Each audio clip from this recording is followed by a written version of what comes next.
అది అదృష్టం. అంటే ముందు ఎప్పుడైతే బ్యాక్ ఇంట్లో మనకు సపోర్ట్ చేసేవాళ్ళు ఉన్నారో అదొక ధైర్యం. అవును సార్. వాడేదో చేస్తాడు అని నమ్మకం నీ మీద పెట్టుకున్నప్పుడు ఆ నమ్మకం ఏదో ఒక రకంగా ఏ కిరణ్ అబ్బవరం గారి రూపంలోనో ఇంకొకరి రూపంలోనో మీ డైరెక్టర్ రూపంలోనో అలా వస్తుంది. అన్నీ కలిసి ఒక దగ్గరికి వస్తాయి. ఇండస్ట్రీకి వచ్చిన తర్వాత అన్న పరిచయం అవడంతో దగ్గర నుంచి చూసాను సార్. బేసిక్గా నాకు ఈయనతో ఈ 8 years జర్నీ, ఆయన 2-3 yearsలో 10 సినిమాలు చేయడం, ఆయన పడ్డ కష్టము, హిట్లు ఉన్నాయి, ఫ్లాప్లు ఉన్నాయి, అసలు ఆయన అప్స్ అండ్ డౌన్స్ దగ్గర కాదు పక్కన నుంచి చూసాను సార్.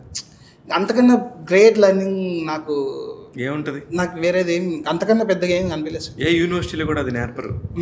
సక్సెస్ ఫెయిల్యూర్ గురించి నేర్పరు, ఎలా సినిమా తీయటం గురించి నేర్పుతారు తప్ప అంతే సార్. ఈ సక్సెస్ ఫెయిల్యూర్ని ఎలా తట్టుకుని నిలబడాలని ఏ యూనివర్సిటీ నేర్పదు. ఈ పక్కనే కిరణ్ అబ్బవరం అనే ఒక యూనివర్సిటీ ఉండింది. ఫస్ట్ ఆఫ్ ఆల్ మనిషిగా ఆయన ఎక్కడ ఉన్నాడు సార్. నిజం, అది నిజం. మీకు గుర్తుంటే ఆ రోజు కూడా అన్నా నేను, కిరణ్ అబ్బవరం ఇప్పటిదాకా రియల్ హీరో, ఇప్పటి నుంచి రియల్ హీరో అని. రైట్? అవును సార్. నిజంగా నాకు అలా అనిపిస్తాడు. ఎందుకంటే అతని జర్నీ ఒక చిన్న షార్ట్ ఫిల్మ్ నుంచి నాకు తెలుసు.